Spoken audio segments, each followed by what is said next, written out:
शिव महापुराण का ब्रह्मा जी का जो ये चरित्र है, ब्रह्मदेव का जो वर्णन है शिव पुराण में, वो यही वर्णन कर रहा है कि ब्रह्मा जी ने भगवान विष्णु को निमंत्रण दिया, ब्रह्मा जी ने इंद्र को निमंत्रण दिया, ब्रह्मा जी ने गरुण वरुण को निमंत्रण दिया, ब्रह्मा जी ने सारे देवताओं को निमंत्रण दिया, पर ब्रह्मा जी ने भगवान शंकर को निमंत्रण नहीं दिया,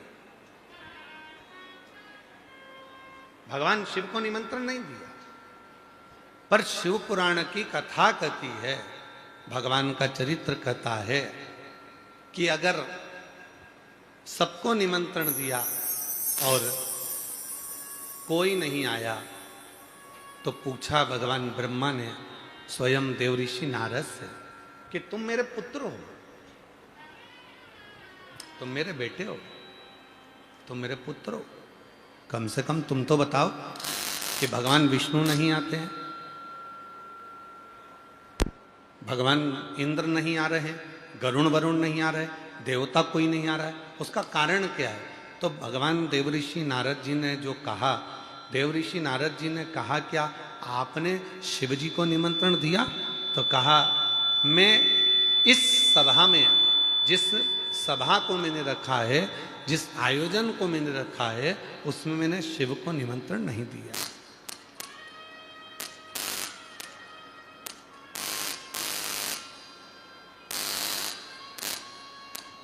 उसमें मैंने देवादिदेव महादेव को, भगवान शंकर को निमंत्रण नहीं दिया, उसमें मैंने देवादिदेव महादेव को कोई निमंत्रण नहीं दिया, शिव को कोई निमंत्रण नहीं।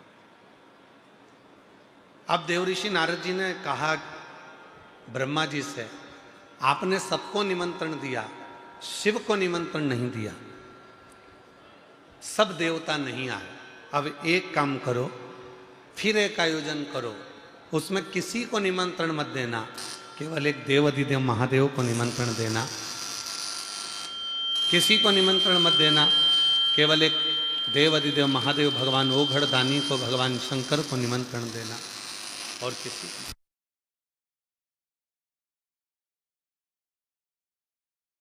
शंभु शरण पड़े मागो घड़ी रे,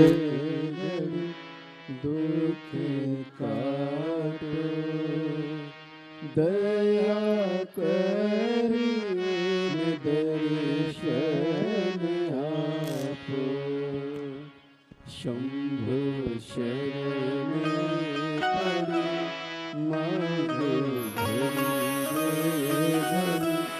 दुख काटो दया करी दर्शन आपो, शंभु शरण पड़े मांगो घड़ी रे घड़ी, दुख काटो दया करी दर्शन आपो।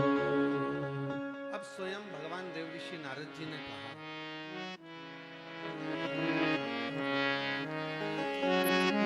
एक निमंत्रण आपने सबको देकर देख लिया, एक निमंत्रण सबको दिया आपने, केवल शिव को नहीं दिया, भगवान शंकर को नहीं दिया। अब एक कार्य और कर कर देखिए, अब एक कार्य ये करिए, किसी को निमंत्रण मत दो,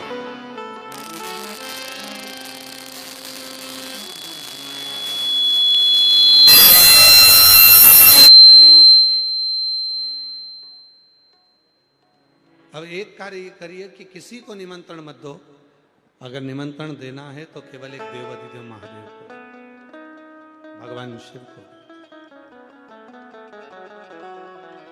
केवल ओघड़दानी को, भगवान शंकर को दो, और देखो फिर क्या होता है।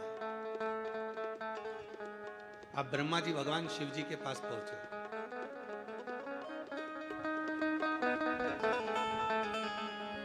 मन में संकोच था ब्रह्मा जी के, ब्रह्मा जी के मन में संकोच का कारण केवल इतना सा था कि मैंने इतना बड़ा आयोजन करा और उसमें शिव जी को निमंत्रण नहीं दिया,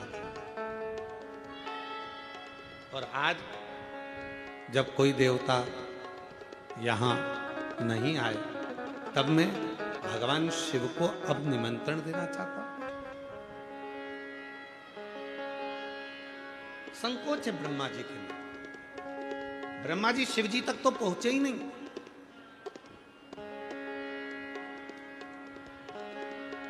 और ब्रह्मा जी शंकर भगवान तक ना पहुंचकर ब्रह्मा जी को मिल गए बीच में नंदी। और नंदी के पास में जाकर ब्रह्मा जी ने कहा, नंदीश्वर, देवादिदेव महादेव जी से कह देना ब्रह्मा जी आए थे, कल उनको आना है। एक दिव्य आयोजन मेरे घर में, ब्रह्मलोक में, उनको आना है। ठीक है, जरा ध्यान देना, शिव जी तक ब्रह्मा जी नहीं पहुंचे। ब्रह्मा जी का शिव जी से कोई मिलन नहीं हो। बस नंदी से कहा, कह देना भोले बाबा को कि मैं आया था, और कहकर गया।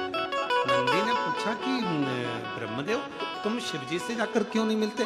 तो ब्रह्मा जी ने तुरंत जवाब दिया, मैंने एक आयोजन रखा था, उस आयोजन में सबको निमंत्रण दिया था, पर शंकर भगवान को निमंत्रण नहीं दिया, जिसके कारणवश मेरे मन में थोड़ी सी लज्जा है, ग्लानि है।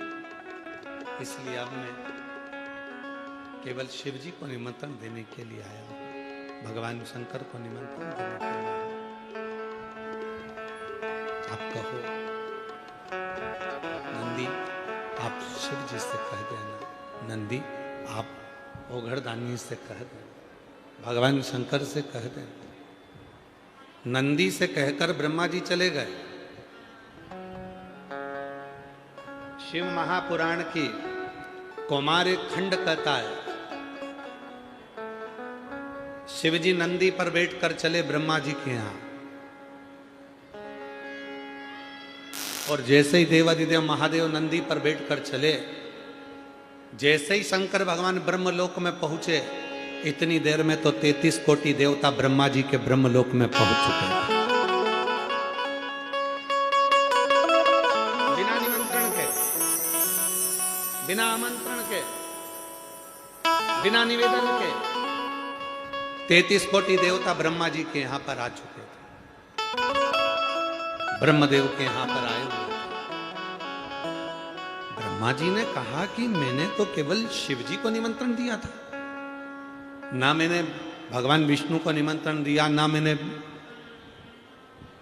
इंद्र को निमंत्रण दिया, ना मैंने गरुण को, वरुण को, ना किसी देवता को निमंत्रण दिया। केवल मैंने अगर निमंत्रण दिया तो केवल देवादिदेव महादेव को दिया, और सारे देवता यहां आ गए। तब उसी समय पर देवऋषि नारद का आगमन हुआ, और देवऋषि नारद ने तुरंत ब्रह्मा जी से कहा, पिताजी एक बात है, 33 कोटि देवताओं को बुलाओ, और अगर आपने शिव को नहीं बुलाया, शिव का स्मरण नहीं करा, तो वो देवता आपकी पूजन को स्वीकार नहीं करते हैं, और यदि आपने शिव को ही केवल पूज लिया तो वो 33 कोटि देवता उस पूजन को स्वीकार कर लेते हैं। 33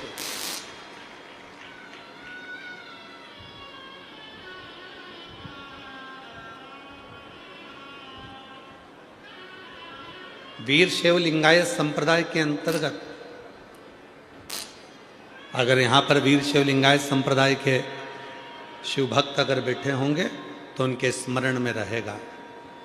वीर शैव लिंगायत संप्रदाय के अंतर्गत भगवान शंकर के शिवलिंग को स्त्री, पुरुष, बच्चे, बूढ़े, बुजुर्ग, जो भी घर का सदस्य होता है वो अपने गले में धारण करता है, अपने गले में धारण करता।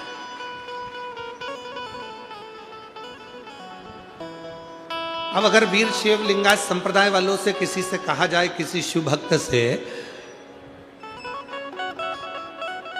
किसी लिंगायत से उससे कहा जाए कि तुम शिव जी को गले में धारण कर कर रखते हो, तुम क्या उन देवी देवता को नहीं मानते? क्या आप उनको नहीं मानते? क्या आप उनको नहीं मानते? तो प्रत्येक लिंगायत बोलेगा, प्रत्येक वीर शिवलिंगायत संप्रदाय का एक परम भक्त शिव का बोलेगा कि हम सबको मानते हैं, पर हमारे गले में जो शंकर का शिवलिंग है, अगर वो हमारे नजदीक में है तो हमारा 33 कोटि देवता भी हमारे नजदीक है।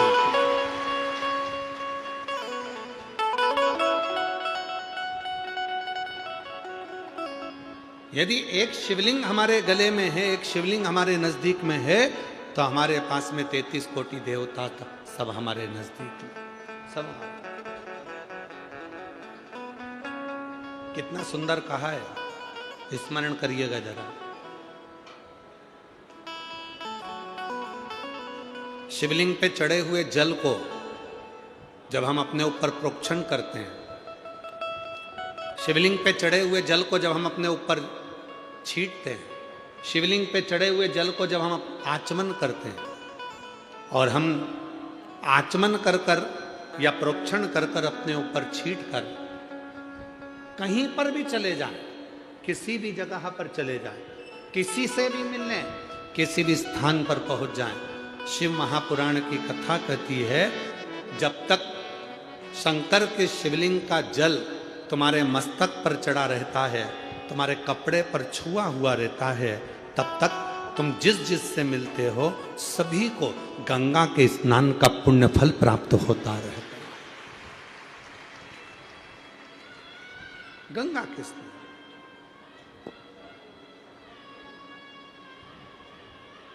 और देख लिया संसार हमने, सब मतलब के यार हमने देख लिया, झूठे नाते झूठे रिश्ते, झूठे नाते झूठे रिश्ते, अरे झूठा है संसार हमने देख लिया, देख लिया संसार हमने देख लिया, सब मतलब के यार हमने देख लिया। शंकर भगवान पर चढ़े हुए, और कई लोग कहते हैं गुरुजी वो शिव जी का चढ़ा हुआ जल जो हमारे मस्तक पर पड़ा हुआ है, हमारे कपड़े पर पड़ा हुआ है, वो तो सूख जाएगा, फिर भी किसी का स्पर्श करेंगे और उसको गंगा के स्नान का फल मिल जाएगा। ये जब जल सूख गया, जब जल समाप्त हो गया, तो फिर उसका फल कैसे मिले? शिव महापुराण की कथा कहती है, अपने कपड़े पर जब पानी का छींटा लग जाता है, अपने तन पर कहीं पानी की एक बूंद भी गिर जाती है, तो ध्यान देना, जब तक उस पर दूसरी बूंद ना पड़े तब तक वो स्थान पर उस बूंद का स्मरण, उस बूंद का स्थान बना ही रहता है, चाहे वो सूख जाए, चाहे वो चले, चाहे वो सूख जाए, वो बूंद का स्थान बना ही रहता। शिव पर चढ़ा हुआ जल, भगवान शंकर पर चढ़ा हुआ जल जब हम प्रोक्षण करते हैं, शिव पर चढ़े हुए जल को जब हम अपने ऊपर छींट कर जाते हैं, शंकर पर चढ़े हुए जल का जब हम आचमन कर कर जाते हैं, तो जिस जिस से मिलते हैं, जिस जिस के करीब में जाते हैं, सबका उद्धार कर देते हैं, सबका कल्याण कर।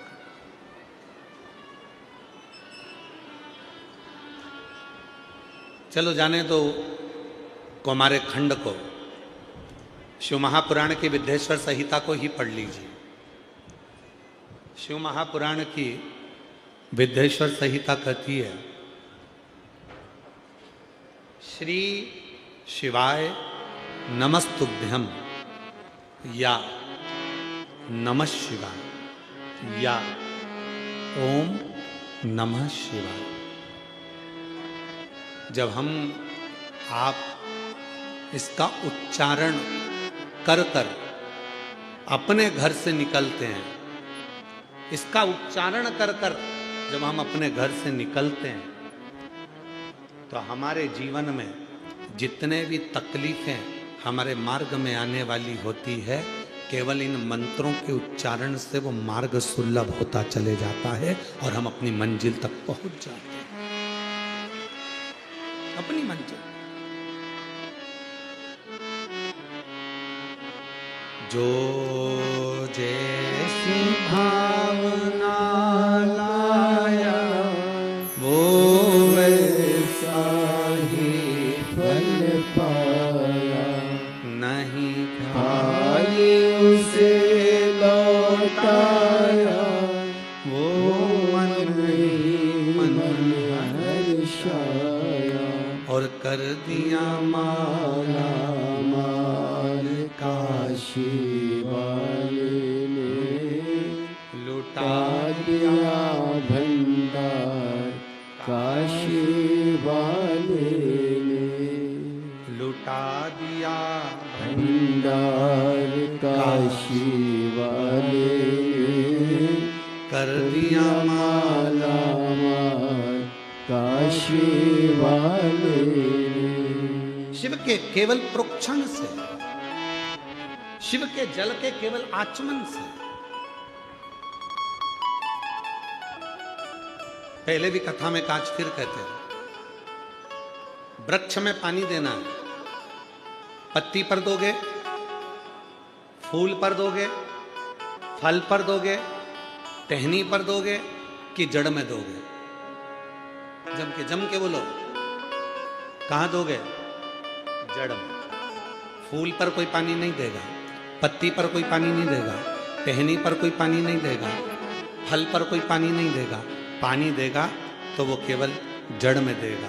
उसी तरह जड़ में जल दिया, पत्ती को मिल गया, जड़ में पानी दिया, फल को मिल गया, जड़ में पानी दिया, फूल को मिल गया, जड़ में पानी दिया, टहनी को मिल गया। उसी तरह शिव महापुराण की कथा कहती है कि शिव को यदि हमने एक लोटा जल चढ़ाया तो वो 33 कोटि देवताओं को प्राप्त हो।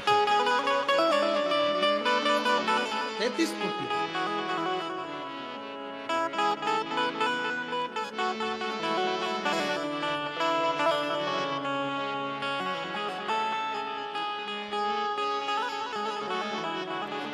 एक कितनी सुंदर कथा है रत्नावती की।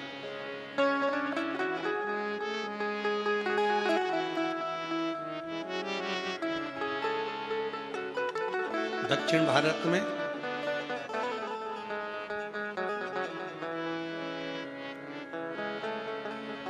एक रत्नावती नाम की एक लड़की अपनी मां के साथ में रहती।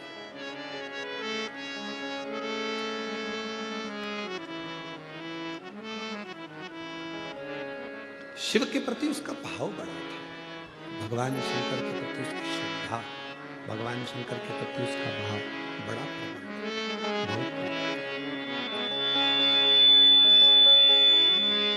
शिव जी के प्रति उसका भाव बड़ा प्रबल। शिव जी के प्रति उसका भाव बड़ा प्रबल था।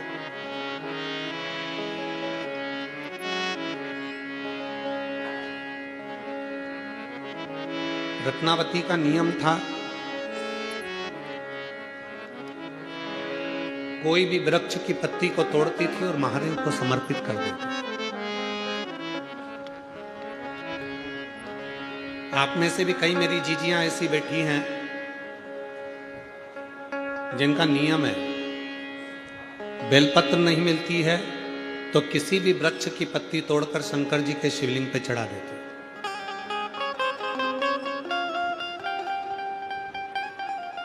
और उसको देखने वाले कई लोग ऐसे होते हैं जो मना करते हैं कि तुमने कौन सी पत्ती चढ़ा दी, क्या शिव जी को ये पत्ती चढ़ाना चाहिए, क्या भगवान शंकर को ऐसा समर्पण करना चाहिए, क्या भगवान शंकर को ये पत्ती चढ़ाना चाहिए, क्या शिव जी को वो पत्ती चढ़ाना चाहिए।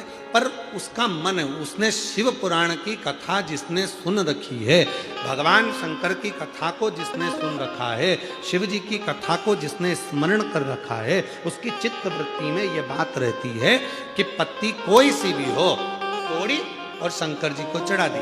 हमारा काम है भगवान को समर्पित करना, फिर उसका काम है उसको स्वीकार करना। हमने अपने भाव से उसको दे दिया, हमने अपने भाव से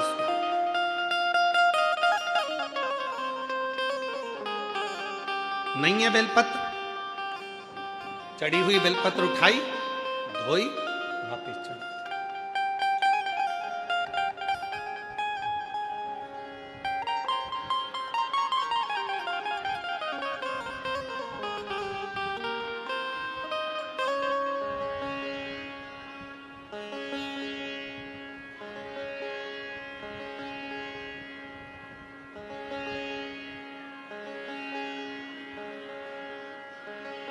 इसी महाराष्ट्र की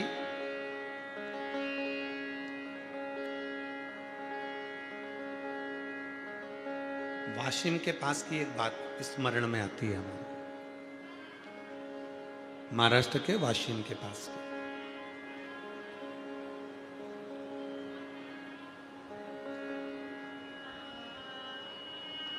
दो तीन माताएं बैठकर शिव जी का पूजन कर रही थी, भगवान शंकर की आराधना कर रही थी, शिव जी की साधना कर रही थी, शिव जी का पूजन कर रही थी। इतने में एक लड़की, कहीं उसको ड्यूटी पर जाना होगा, और वो दूध का लोटा लेकर आ गई, और उसने दूध का लोटा लेकर आई और वो शंकर भगवान पे चढ़ा दी। अब जितनी भी मेरी जीजियां बैठी थी जो पूजन कर रही थी, वो नई नई साड़ियां पहनकर, कोई उत्सव होगा तो पूजन कर रही थी। अब वो जल चढ़ाया शंकर जी पे, और लड़की को जल्दी जाना था तो जल्दी से चढ़ाकर जो गई तो वो सारा दूध का जो छींटा था, दूध का जो भाग था, जो जितनी मेरी जीजियां बैठी थी सबके कपड़े पर, सबकी साड़ी पर, सबके ऊपर चला। दोनों में सब माताओं ने मिलकर उस लड़की को पकड़ लिया, विवाद छिड़ गया, खूब विवाद हुआ।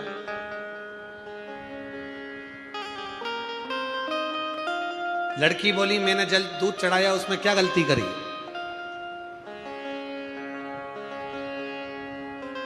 मेरे को कॉलेज जाना था, चढ़ा कर मैं जा रही थी। दूसरी बोली हमारा पशुपति व्रत था, नई साड़ी पहनकर आए थे, पूरे के पूरे तुमने डाल दिया, और हमारे पूरे कपड़े में, थाली में, हमारी थाली में जितना सामान था सब में दूध ही दूध चले गए। विवाद।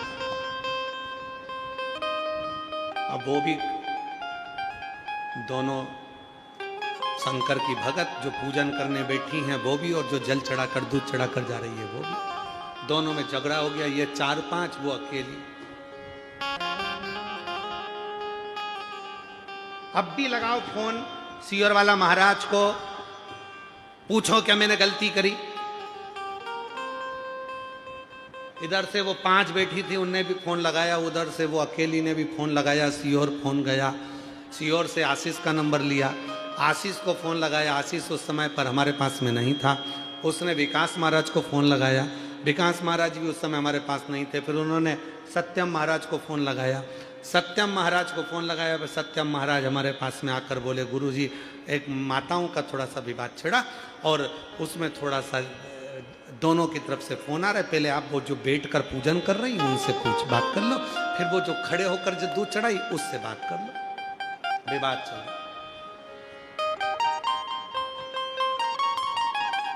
खड़े होकर जिसने दूध चढ़ाया वो कहने लगे मेरे को जल्दी जाना था, शिव जी पे दूध चढ़ा दिया, वो दूध इनकी थाली में चले गया, इनके कपड़ों पर चले गया, इनके ऊपर चले गया, तो ये मुझसे लड़ रही हैं।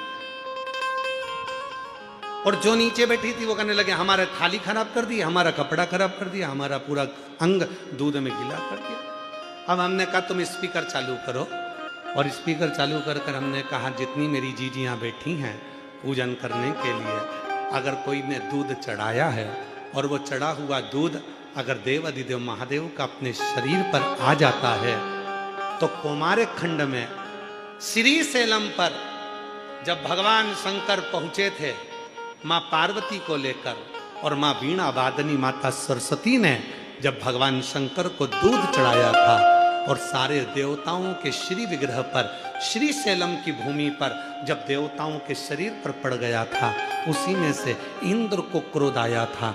तब स्वयं तुमरुका जी ने कहा था ए इंद्र क्रोध मत करो, जब शिव पर चढ़ा हुआ दूध अपने शरीर पर आता है तो शिव आशीर्वाद देते हैं कि दूधो नहाओ, पूतो फलो, तुम्हारी जिंदगी में खूब आगे बढ़ो। और तुम झगड़ा कर रहे हो, तुम विवाद कर रहे हो।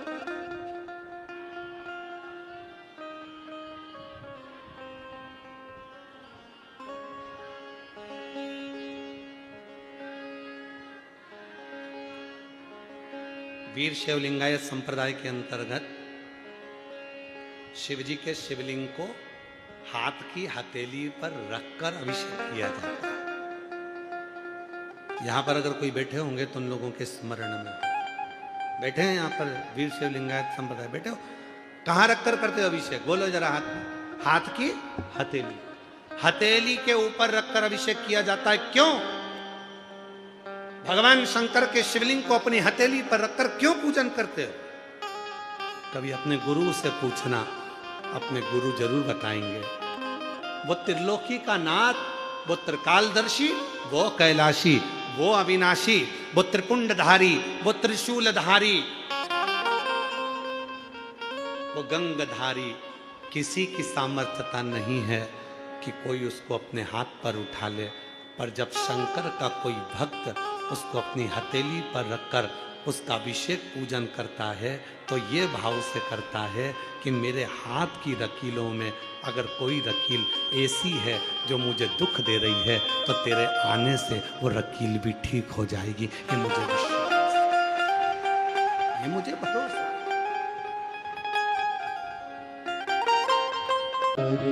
इस शरीर की जितना स्वरूप है, इस शरीर में जितना स्वरूप है, ये सब शिव को समर्पित हो जाए। महाराज, हम भगवान शंकर को जब भस्म देते हैं, हम भगवान शंकर को जब बेल देते हैं, हम भगवान शंकर को जब जल देते हैं, हम भगवान शंकर को जब दूध देते हैं, हम भगवान शंकर को अक्षत देते हैं, हम भगवान शंकर को पुष्प देते हैं, तो ये सोचकर नहीं देते कि मेरा है, मैं तुम्हें दे रहा हूं। ना ना ना ना, तेरा है, ये तेरा है और तुझे हम दे रहे हैं, ये नहीं है। तुझसे हम ले रहे हैं, तुझसे हम प्राप्त कर रहे हैं।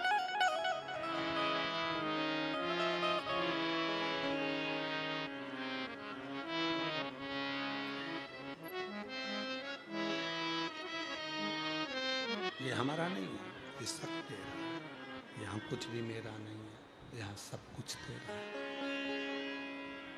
यहाँ मेरा अपना कुछ भी नहीं है, यहाँ सब कुछ तेरा है। हमारा क्या? दक्षिण भारत की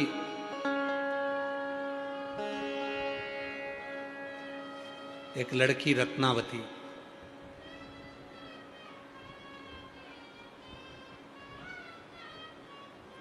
शिव की परम भगत, वृक्षों की पत्ती तोड़कर भगवान शंकर को चढ़ा देती। बैठी हैं यहाँ पर कई माताएं मेरी, कई जीजियां मेरी, जिनका एक नियम है, कई पत्ती तोड़ी शिव जी को, नहीं है बेलपत्र चढ़ा दिया।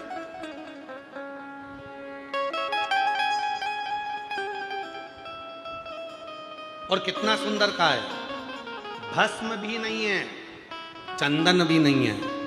भगवान शंकर को देने के लिए तुम्हारे पास में अगर भस्म नहीं, चंदन नहीं, रोली नहीं, मोली नहीं, तो कहा अपने हाथ की 3 उंगलियां यदि देव अधिदेव महादेव को मात्र स्पर्श कर देते हो तो भी चंदन, रोली, अबीर और भस्म के बराबर हो जाता है। केवल अपनी 3 उंगलियों का स्पर्श मात्र भी हमें सुख दे जाए। स्पर्श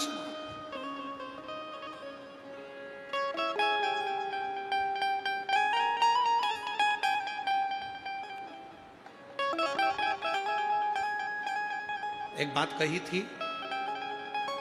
जितनों ने भी सुनी होगी, शायद जिन्होंने सुनी होगी वह हाथ जरूर उठाना। एक बार हमने कहा था, शिव महापुराण के स्कंद पुराण के अंतर्गत काशी खंड में वर्णन मिलता है। स्कंद पुराण के काशी खंड में वर्णन मिलता है, संसार का यदि कोई मनुष्य भगवान शंकर पार्वती जी से मणिकर्णिका के घाट पर कहते हैं, सुनो जगत जननी जगदम्बा, हे महेश्वरी, हे पार्वती, मैं तुम्हें, हे हिमालय की सुपुत्री, हे हिममान की पुत्री, मैं तुमको एक बात कहना चाहता हूं, अगर मेरे शिवलिंग की आराधना करने वाला, साधना करने वाला भूलवश भी यदि अपने हस्त कमल का स्पर्श शिवलिंग पर चढ़े हुए जल को, जो जलाधारी, आप लोग जरा स्मरण करिएगा, वैसे तो आप सब बहुत शिव भगवान शंकर की भक्ति में अच्छे रमे हुए हो, फिर भी समझिएगा। हे पार्वती, शिवलिंग पर चढ़े हुए जल को जो नीचे गिरता है, जलाधारी पर जाता है, और जलाधारी से जो नीचे की ओर जाता है, जहां जिस मार्ग से अशोक सुंदरी, कार्तिकेय, गणेश जी के उस मार्ग से जो नीचे गिरता है, और नीचे गिरने वाली जो जगह है, उस जगह पर यदि कोई शिव भक्त की हाथ की हथेली का मात्र स्पर्श हो जाता है, तो वो संसार सागर में दूसरी बार जन्म नहीं लेता।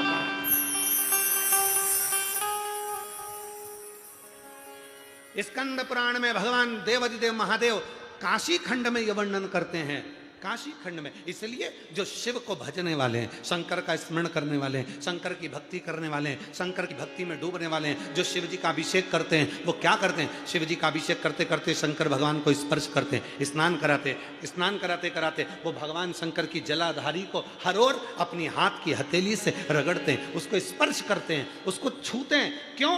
क्योंकि ये संसार सागर से हमारा दूसरा जन्म, इस संसार सागर में हमारा दूसरा जन्म, इस संसार सागर में फिर हम जन्म ना ले, इस संसार सागर में हम बार बार जन्म ना ले। पुनरपि जननम पुनरपि मरणम, जन्म और मृत्यु के प्रपंच से हम छूट जाए।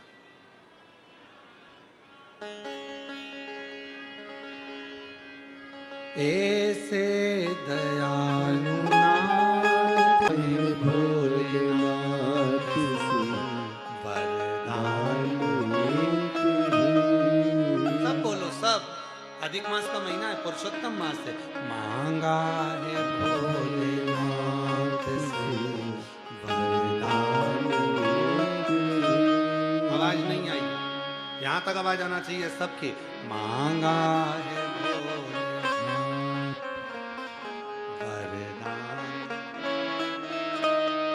तेरी कृपा बनी रहे जब तक है जिंदगी,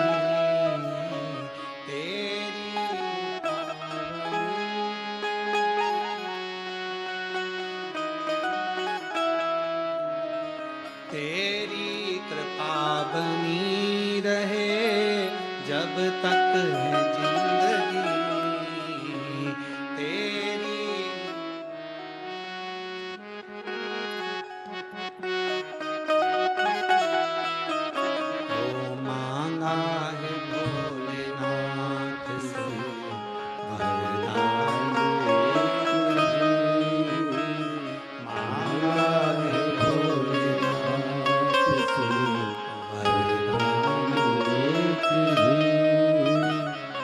पंडाल की आवाज आना चाहिए।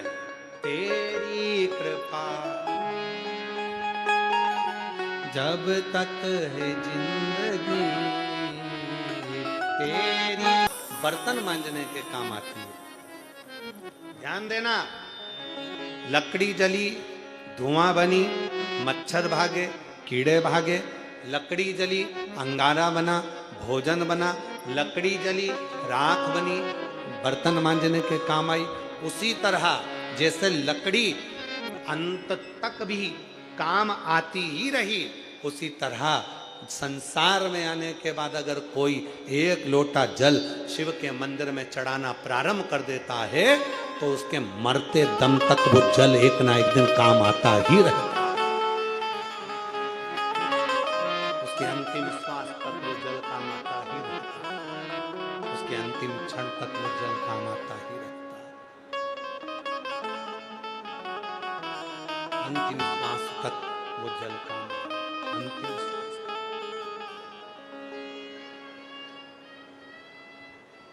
जब कोई बीमार हो जाता है, हॉस्पिटल में उसको वेंटिलेटर पर डाल देते हैं,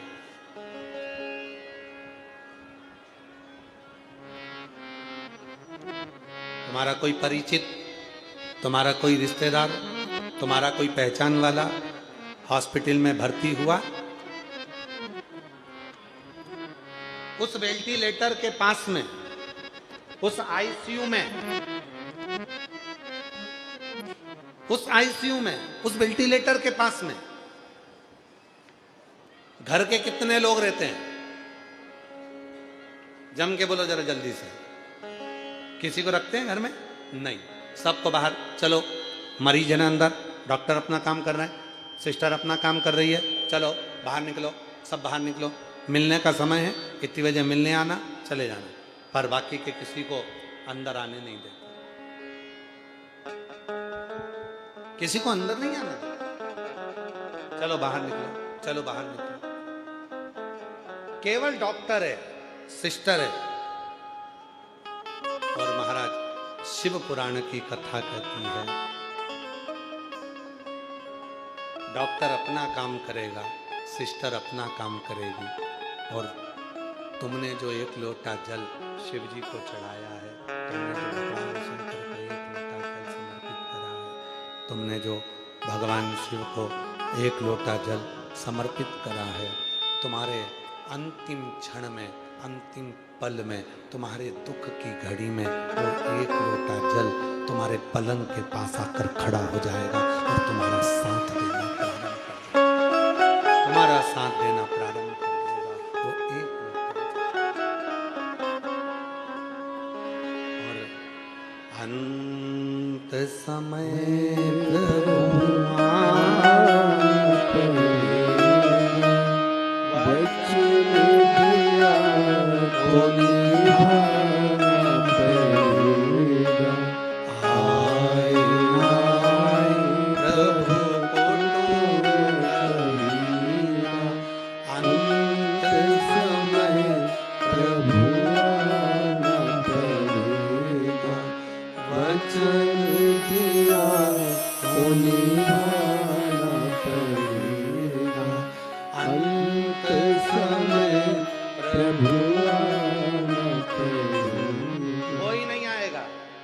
पलंग पर पड़े होगे, अंतिम सांसें गिन रहे होगे, डॉक्टर अपना काम करेगा, सिस्टर अपना काम करेगी, सब अपने कर्म में लगे होंगे, घर वाले बाहर बैठे हुए होंगे, नेत्रों में जल भरा होगा, और उस समय पर कोई काम नहीं चल रही है, आके सुनो तो सही, कोई काम नहीं करेगा।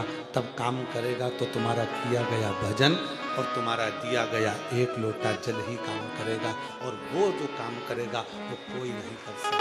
वो जो काम करेगा वो जीवन की सार्थकता सिद्ध कर देगा, वो जो काम करेगा वो जीवन का सुख आनंदित करेगा, वो जो काम,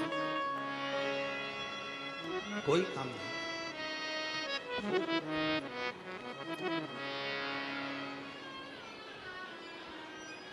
रत्नावती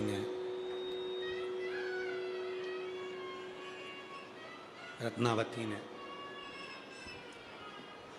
पेड़ों की पत्तियों को तोड़कर शिव जी को चढ़ाना प्रारंभ करा, भगवान शंकर को चढ़ाना प्रारंभ करा। उसका नियम था,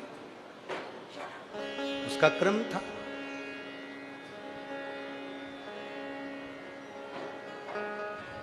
शिव जी को वो पत्तियां तोड़ती, समर्पित कर देती,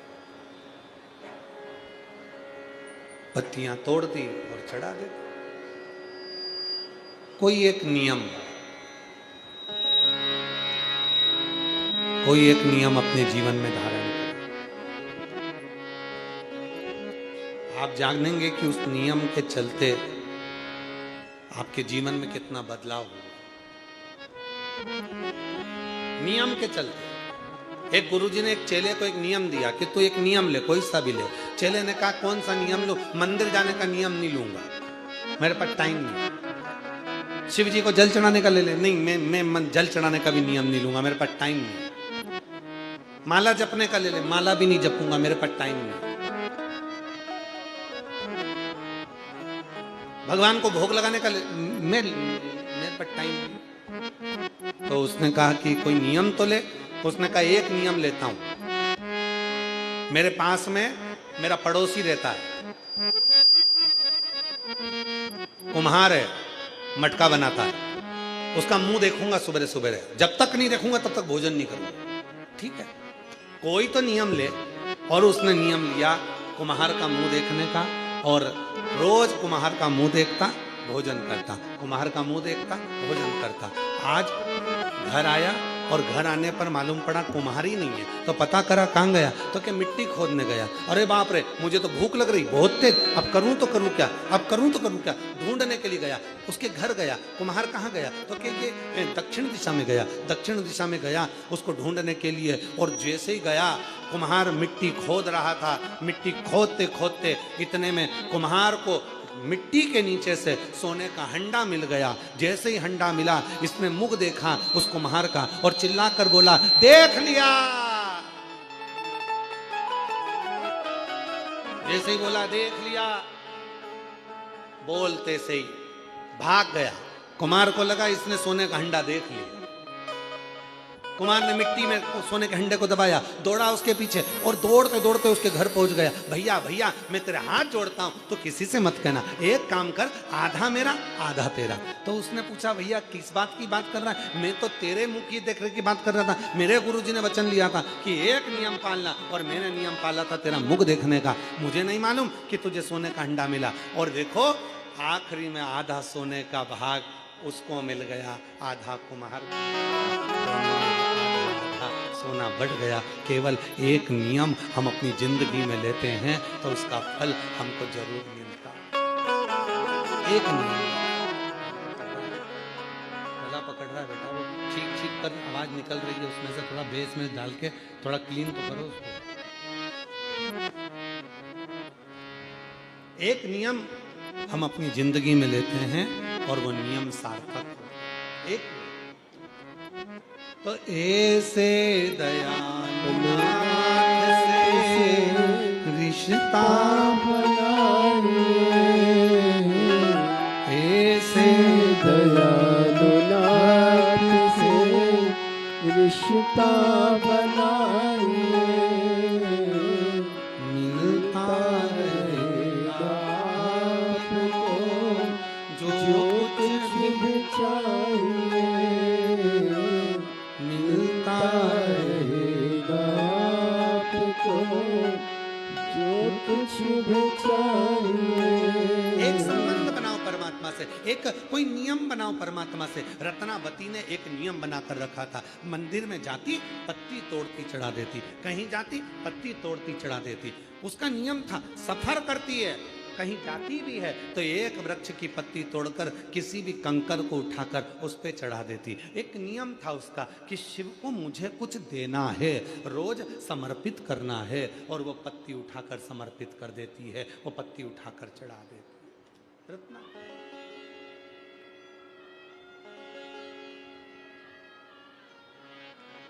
शिव ने कृपा कर दी, भगवान शंकर ने करुणा कर दी, भगवान शिव ने दया कर दी। और मेरे भोले बाबा ने क्या दया करी कि रत्नावती का विवाह हुआ। इतने अच्छे घर में उसका विवाह हो गया, अच्छा वर मिल गया, अच्छा घर मिल गया, अच्छा। पर जिस वर से उसका विवाह हुआ उसके घर में ना सास थी, ना ससुर था, ना देवर था, ना जेठ था, ना ननन थी, ना नंदोई था, केवल अकेला लड़का था जिससे उसका विवाह हुआ। अब आप लोग तो कहोगे अच्छा है गुरुजी,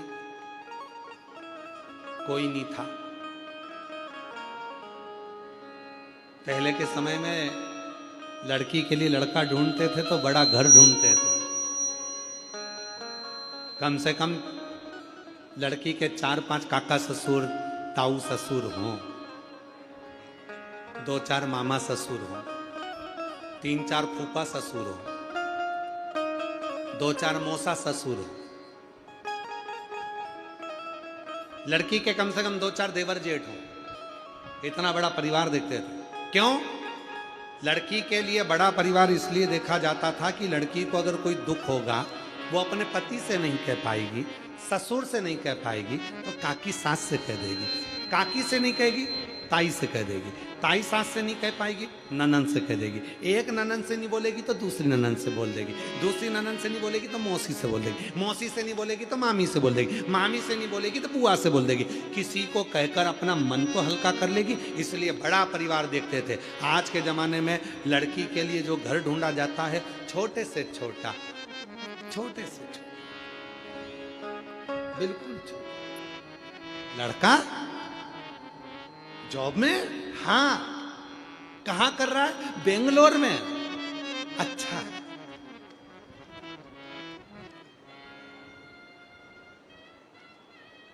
बात पक्की हुई। बेंगलोर से लड़का आया लड़की को देखने के लिए, तो लड़की का सबसे पहला प्रश्न था, घर वापस तो नहीं आ जाओगे? बेंगलोर में ही रहोगे ना? जॉब बेंगलोर में ही करोगे ना? घर तो नहीं आओगे? लड़के ने कहा कि मेरा मन है कि अब मैं जॉब पूरी कर कर, घर पे बहुत अच्छा काम है मेरा, फैक्ट्रियां हैं, ये है वो है, तो मेरा मन है कि मैं वापस घर पर आकर अपने पापा का, अपने पिताजी का काम संभालूं। लड़की ने उसको रिजेक्ट कर दिया। क्यों?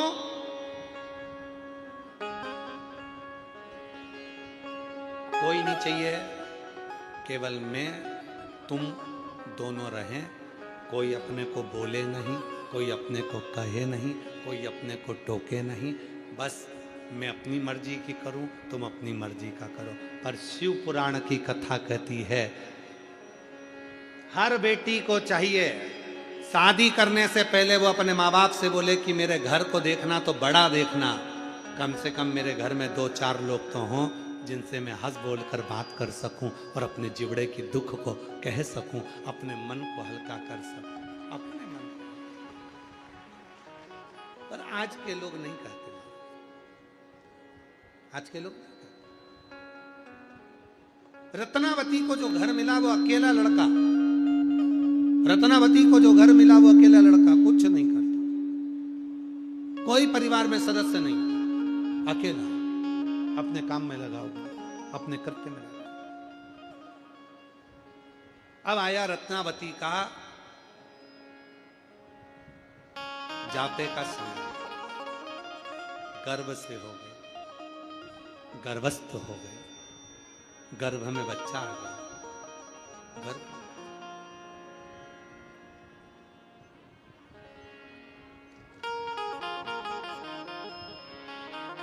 गर्भ में बच्चा आया। पति ने अपनी पत्नी से कहा, सुनो, यहां पर कोई जापा कराने वाला, डिलीवरी कराने वाला या बच्चे को जन्म देने वाला कोई नहीं, तुम अपनी मां के घर चले जाओ। लड़का अपनी पत्नी को उसकी मम्मी के घर, उसकी मां के घर, उसकी आई के घर छोड़ दिया। बहुत ध्यान से सुनना, भारत की भूमि का केवल एक शंकर जी का मंदिर है दक्षिण में, एक मंदिर है भारत की भूमि पर दक्षिण में, जहां पर भगवान शंकर को चूड़ी, साड़ी, बिंदी, कंकु, हल्दी, मेहंदी चढ़ाई जाती है। ये कथा शिव महापुराण में उस बेटी के चरित्र को दर्शाता है। उस बेटी के रत्नावती, तुम चलो, मैं तुम्हें तुम्हारी मम्मा के घर, तुम्हारी आई के घर, तुम्हारी माँ के घर, तुम्हारी माता के घर पर तुम्हें छोड़ कर आता हूं। वहां तुम्हारा जापा हो जाएगा, डिलीवरी हो जाएगी, बच्चा हो जाएगा, तुम्हें संभाल लेगी, ठीक है। रत्नावती अपनी मां के घर आ गई, पर रत्नावती का नियम था शिव जी के मंदिर में पत्र चढ़ाना। कोई भी वृक्ष की पत्ती मिलती थी शंकर जी के मंदिर में चढ़ा देती। कई लोगों में गलत फहमियां है, कई लोगों में भ्रम उत्पन्न कर दिया। दुनिया के लोगों ने शंकर जी की कथा का, शिव जी के भजन का, शिव जी की भक्ति का इतना भ्रम पैदा कर दिया था कि लोग शंकर जी को मानते नहीं थे। वो तो अब दुनिया के लोगों ने शिव पुराण को सुनना प्रारंभ करा, तब लोगों का भ्रम मिटा, तब लोगों को समझ में आया कि शंकर जैसा दयालु दुनिया में कोई नहीं हो सकता, एक लोटे जल से प्रसन्न हो। और आज भी कई गांवों में लोगों ने भ्रम पैदा कर रखा है। गर्भवती हो जाओ तो शंकर जी के मंदिर में जल मत चढ़ाओ, गर्भवती नारी को शंकर के मंदिर नहीं जाना चाहिए। कई माताएं कहती हैं गर्भवती नारी को शिव जी की पूजन नहीं करना चाहिए। कई लोग कह देते हैं गर्भवती स्त्री को शंकर जी का पार्थिव पूजन नहीं करना चाहिए। कोई कह देता है गर्भवती नारी को भगवान का पूजन नहीं करना चाहिए। कोई कह देता है गर्भवती स्त्री को शंकर जी की आराधना नहीं करना चाहिए।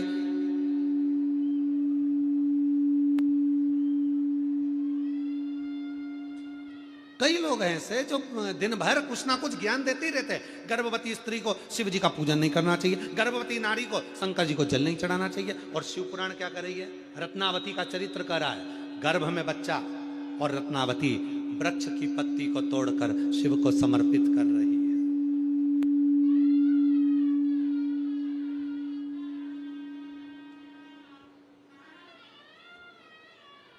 रत्नावती भगवान शंकर को बेल अब वृक्ष की पत्ती समर्पित कर रही। सावधान होकर सुने, कथा का स्मरण करें। आस्था चैनल के माध्यम से जितने भी लोग कथा को श्रवण कर रहे हैं, जितने देश के लोग कथा को सुन रहे हैं और जितने पंडाल में बैठकर कथा का तत्व ग्रहण कर रहे हैं, आप फेसबुक यूट्यूब पर कथा सुन रहे हैं, बड़ी सावधानी से सुनना। जो लोगों ने भ्रम उत्पन्न करा है उसको ये कथा सुनाना, रत्नावती का चरित्र सुनाना।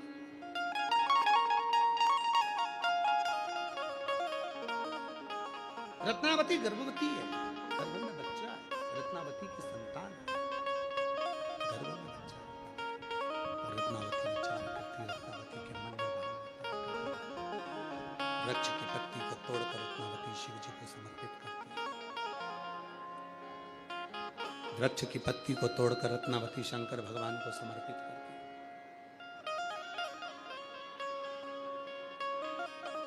क्या दूं मैं शिव, क्या प्रदान करूं मैं शिव?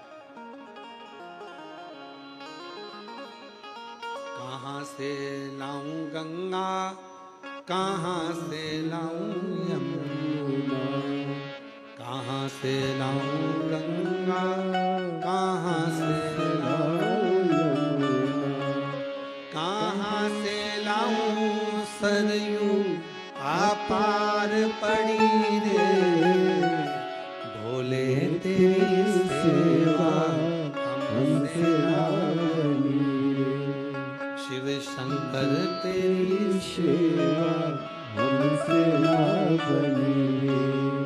कहाँ से लाऊं लड्डू, कहाँ से लाऊं पेड़ा, कहाँ से लाऊं लड्डू, कहाँ से लाऊं पेड़ा, कहाँ से लाऊं बर्फी वो शक्कर चढ़ी रे, कहाँ से लाऊं बर्फी वो शक्कर चढ़ी रे, ओ भोले तेरी सेवा हमसे ना बनी रे, शिव शंकर तेरी सेवा हमसे ना बनी रे। कहाँ से लाऊं चंदा, कहाँ से लाऊं सूरज, कहाँ से लाऊं चंदा, कहाँ से लाऊं सूरज, कहाँ से लाऊं तारे आकाश जड़े रे, ओ भोले तेरी सेवा हमसे ना बनी रे, शिव शंकर तेरी सेवा हमसे ना बनी रे। कहाँ से?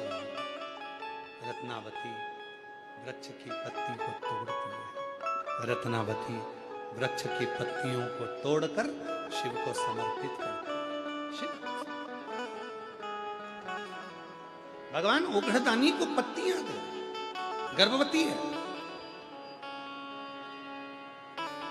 एक गर्भवती नारी जब भगवान शंकर को पुकारती है, शिव उसके लिए क्या करते हैं ये शिव पुराण बोल रहे। पुकारो तो आप भगवान को पुकारो ही नहीं। हम बार बार व्यासपीठ से कहते हैं कि जो हम गा रहे हैं उसके साथ में तुम भी गाओ, हम बोल रहे हैं उसके साथ स्तुति तुम भी बोलो। पुकारो तो।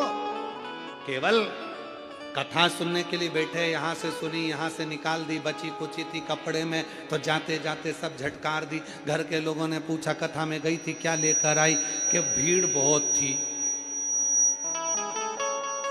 क्या लेकर आई? तो कहा बाजार में जो जो मिल रहा था सब खरीद के लिए आई। फिर किसी ने पूछा कथा में से क्या लाई, तो क्या इतनी भीड़ थी बैठने की जगह मिल गई, ये बहुत बड़ी बात। फिर किसी ने पूछा लाई क्या, तो बोल नहीं सकी कि कथा में से क्या लाई। महाराज जब आप कथा सुनकर यहां से जाओ और कोई एक स्तुति तुम्हारे दिमाग में, तुम्हारी बुद्धि में रह जाए और तुम उसको गुनगुनाते हुए अपने घर पर जाओ और घर के लोगों के साथ वो स्तुति तुम भी गुनगुनाओ, तो समझना कि कथा में से कुछ लेकर आए। केवल मौन होकर बैठना नहीं है। इससे तो फिर टीवी पे कथा सुन लेते। टीवी पर सियोर वाला बाबा तुमसे नहीं कहता कि बोलो, कोई टीवी में से निकल कर बोलता क्या कि बोलो।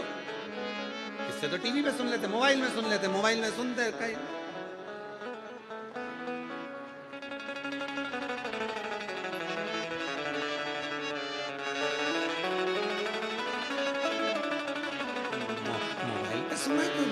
कहीं इधर मुंह, कहीं उधर मुंह, कहीं ऐसे कहीं वैसे। तो टीवी पे मोबाइल में तो तुम्हारी मर्जी, जैसा तुम चाहो वैसे बैठ के सुनो। पर कथा सुनने के लिए शिव महापुराण की कथा में अगर दूधनाल तुम पहुंचे हो, महाराष्ट्र की इस पवित्र धरा पर पहुंचे हो, तो यहाँ तुम्हें केवल बैठना नहीं है, पुकारना है। पुकारने से मतलब है साथ में बोलना है। पुकारने से क्या होगा, तुम यहाँ से जाओ भैया, जरा जाते जाते कहीं ना कहीं भिखारी को देखना, भिखारी बैठा होगा, चिल्ला रहा होगा, पुकार रहा होगा, दे दो भैया, दे दे भैया, दे दे। जब पुकार रहा होगा तो कोई ना कोई उसको 5-10 रुपया, 1-2 रुपया तो दे ही देगा, निश्चित है।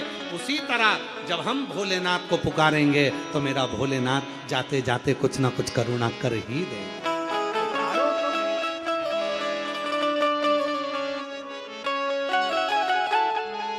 फिर से बोलो, सबकी आवाज आना चाहिए।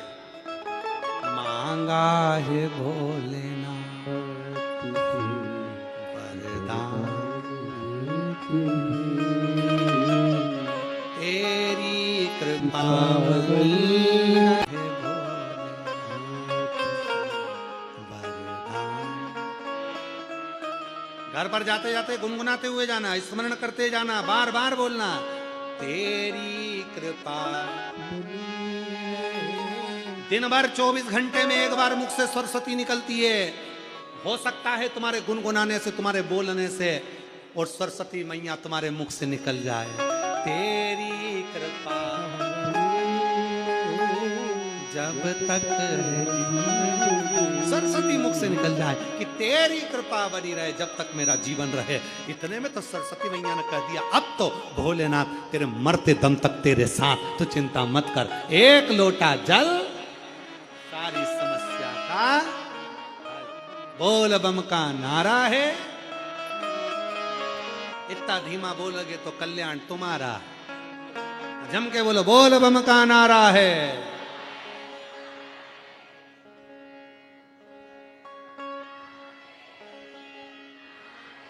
लगा करंट, करंट लगा, अभी असर दिखा। हार हार, अच्छा बोलना, दमदारी से बोलना जी। दीन बंधु दयालु दया कीजिए, जो दोनों हाथ उठा के हर हर महादेव नी बोले उसको उठा लीजिए। अच्छा बोलो दम से, हार हार। कितनी जल्दी बोले, अच्छी दमदारी से बोले, मतलब पक्का है। अभी तुम और होना चाहिए ना। हम ज्यादा हर हर महादेव हम ज्यादा नहीं बोलते, क्योंकि कई लोग गाड़ी चलाते चलाते कथा सुनते हैं, तो हमने बहुत कम हर हर महादेव बोलना कम कर दिया।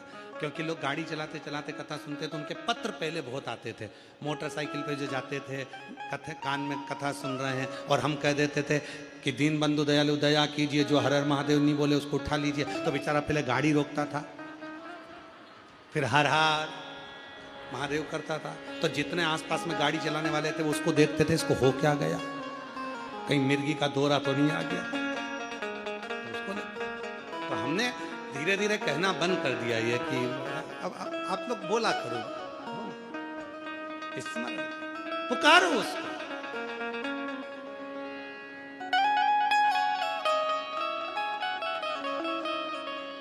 अरे तुम्हारे गांव में भंगार वाला आता है क्या? अरे जम के तो बोलो, आता है? उसको भंगार मिलता है? अच्छा। सब्जी वाला आता है? कपड़ा वाला? ओह,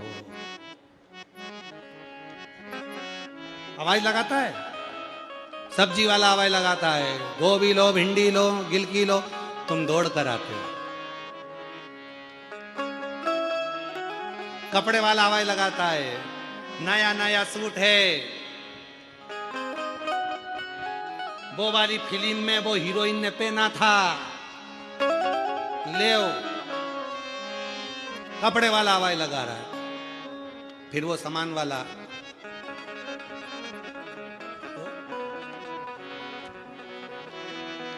पेंटिंग वाला, फिर वो भी आवाज लगा रहा है। बिंदी ले लो, चूड़ी ले लो, झुमका ले लो, पायल ले लो, फिर तुम दौड़ के।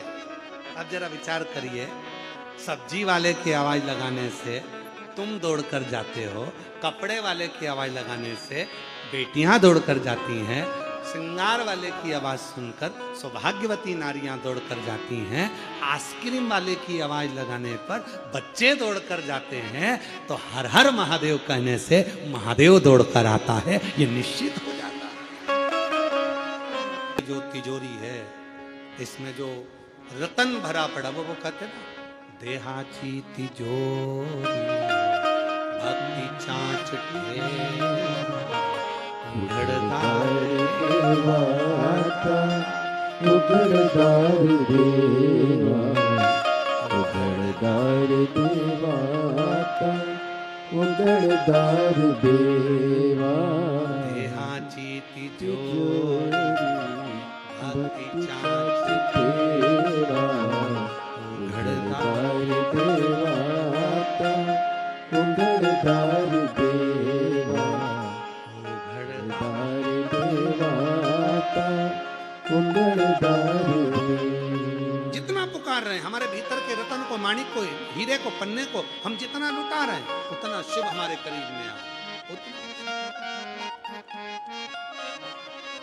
उतना शुभ हमारे करीब। इसलिए महाराज, चलो काशी चले भोले शंकर, चलो काशी चले भोले शंकर, भोले शंकर, भोले शंकर, भोले शंकर, चलो काशी चले भोले शंकर। शिव और पार्वती दोनों आनंद से जा रहे हैं, आनंद से निवास।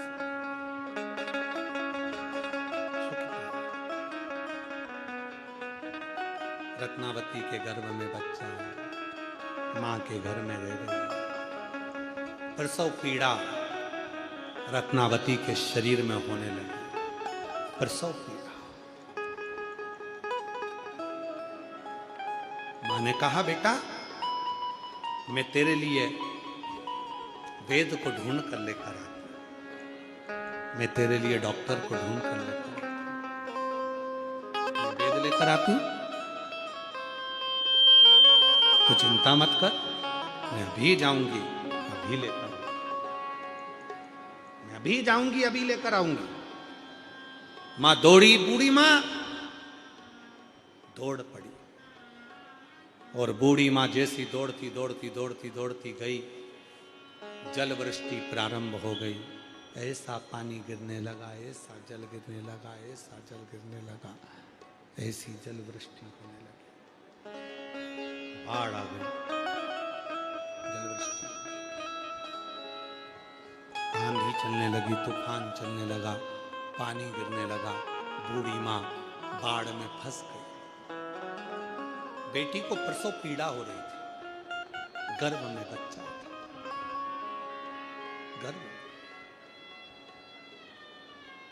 और अंत समय प्रभु, सब बोलो, सब बोलो, अंत समय प्रभु।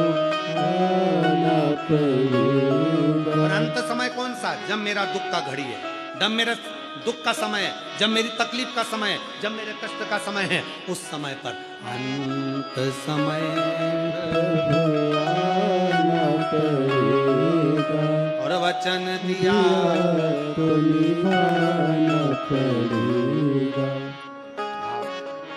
आए ना आए प्रभु कुटुंब कबीरा, अंत समय प्रभु आना पड़ेगा और वचन दिया तो निभाना। प्रसव पीड़ा हो रही है, किसको पुकारे? शिव महापुराण की कथा में वर्णन आता है, उमा संहिता में, जब कोई स्त्री कोई ले गए थे सुदामा जी भगवान कृष्ण के पास में तंदूल चावल,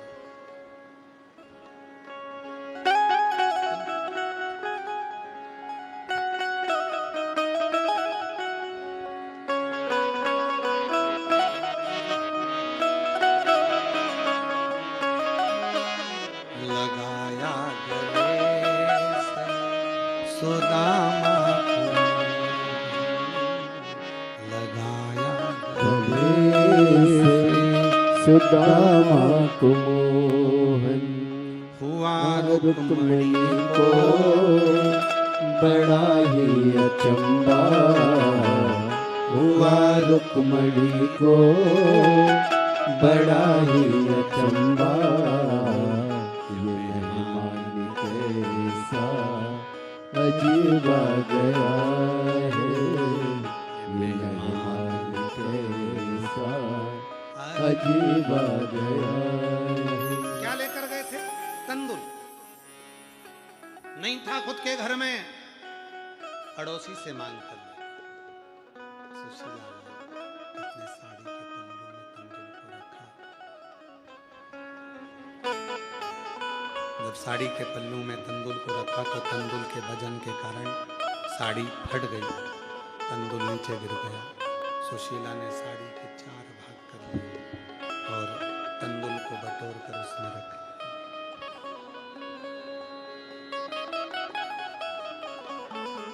बटोर कर उसमें रखा, लेकर सुदामा जी को दिया। सुदामा जी ने बाजू में दबाया, लेकर चले गए।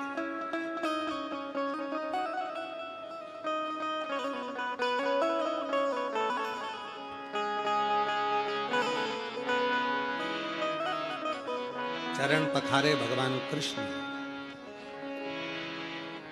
मेरी भाभी ने कुछ भेजा,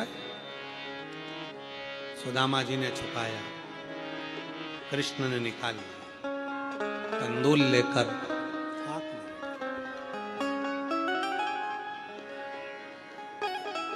तीन लोक का राज्य सुदामा जी को दे दिया। एक, केवल एक चावल का दाना जब शंकर भगवान को चढ़ता है तो 3 वचन शिव जी दे देते हैं। 3 वचन देते हैं। एक चावल के दाने पर, एक बेलपत्र पर, एक पत्र पर।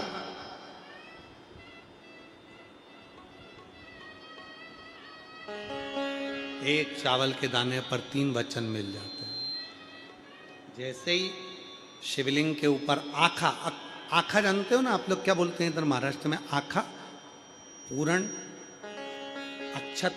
एक चावल का दाना आखा, खंडित नहीं है, पूर्ण आखा अक्षत जब शिव को समर्पित किया जाता है, वो एक चावल का दाना 3 वचन को दे देता है। शिव कहते हैं, तूने मुझे जो अक्षत दिया है, ये आखा चावल का दाना जो तूने मुझे दिया है, मैं भी तुझे मृत्यु की सैया तक पूर्ण रखूंगा, तुझे तड़पने नहीं दूंगा। दूसरा वचन देते हैं भोलेनाथ एक चावल के दाने से।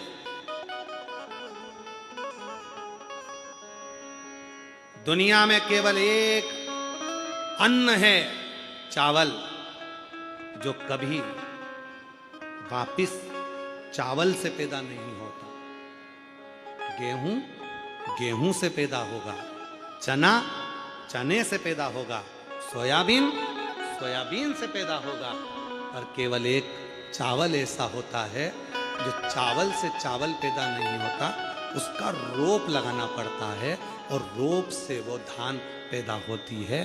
तो ये वापिस जन्म नहीं ले सकता, ये पूर्ण हो गया। तो शिव जी दूसरा वचन देते हैं, जिसने मेरे शिवलिंग पर अक्षत चढ़ाया है उसका दूसरा जन्म नहीं होता, वो पूर्ण हो जाता है। तो मेरा तीसरा वचन, एक चावल के दाने से शिव देते हैं, एक चावल। तूने मुझे अक्षत दिया, तूने मुझे अक्षत दिया, शंभु शंभु शंभु, तूने मुझे अक्षत दिया। और ये अक्षत जो तूने मुझको दिया है, अक्षत का मतलब होता है कभी क्षय ना हो, समाप्त ना हो। तूने मुझे अक्षत दिया है, तेरे घर का वैभव और तेरे घर का धन कभी समाप्त नहीं होगा, वो पूर्ण ही बना रहेगा। एक चावल का दाना 3 वचन शिव से ले लेता है, 3 वचन।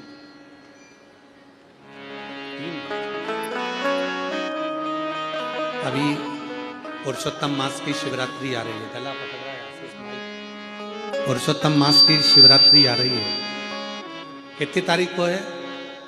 जम के बोलो। 13 तारीख को, 13 जून को।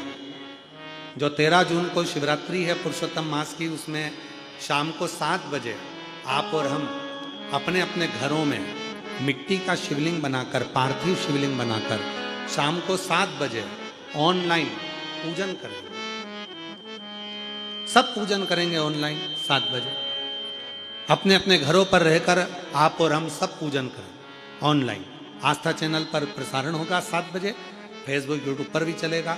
आप और हम सब मिलकर उस पूजन को करेंगे। उसमें अधिक मास में, पुरुषोत्तम मास में जो जो चीज चाहिए उसकी लिस्ट आस्था चैनल पर कथा जब चालू होती है तब भी चलाई जाती है, कथा जब विराम होती है तब भी चलाई जाती है। उसमें 5 चीजों में एक चीज हमने वर्णन करा था, 11 आंखें चावल के दाने, 11 अक्षत चावल के दाने, 11 क्यों?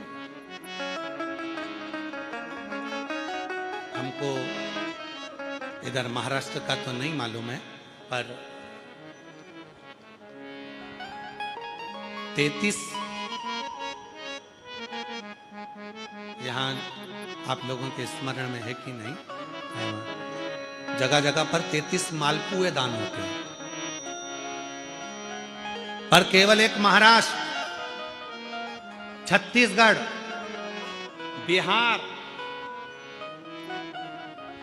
हरियाणा, पंजाब, ये क्षेत्र ऐसे होते हैं जिन क्षेत्र में मालपुए की जगह चावल का अनरसा, क्या बोलते हैं उसको आप लोग, चावल का बनाती है मेरी बहनें, और चावल का उसको केले के साथ मैश कर कर अच्छा बनाकर और उसको बनाती हैं। जिसको बनाना आता है वही बना सकती है, नहीं तो मालूम पड़े वो बिखर जाता है।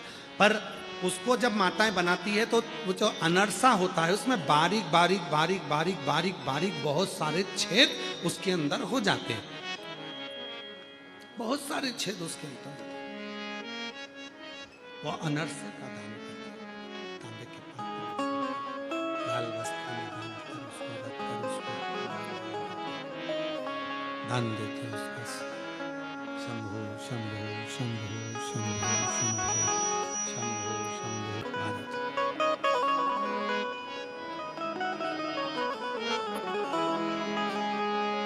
और अंत समय